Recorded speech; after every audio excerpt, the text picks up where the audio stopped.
Igsoon gusto sa Dios nga adunay mahitabo sa atong kaugalingon, nga mo-grow ang atong pagtuo ngadto kaniya, mo-grow ang atong kahibalo ngadto kaniya. Mao kana ang gusto sa Dios igsoon nga mahitabo sa atong tag sa kakaugalingon. Maong nag-ingon ang iyang pulong sa Panultihon 2 bersikulo 3. Paningkabuti gayud nga makabaton kag kahibalo o paninguhaa nga makasabot ka.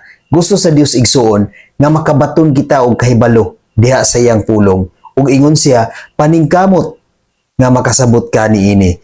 Gusto sa Dios igsoon nga makasabot kita sa iyang pulong. Tungod kay kung makasabot ka sa pulong sa Dios igsoon, daghan gayud nga mausab sa imong kaugalingon. Aron ka makasabot sa pulong sa Dios igsoon, basa kanunay sa pulong sa Dios ug paminaw kanunay sa pulong sa Dios. Tungod kay pinaagi ni ana, ikaw makasabot ug ang Holy Spirit ni Lord mupuyo gayud sa imong kinabuhi.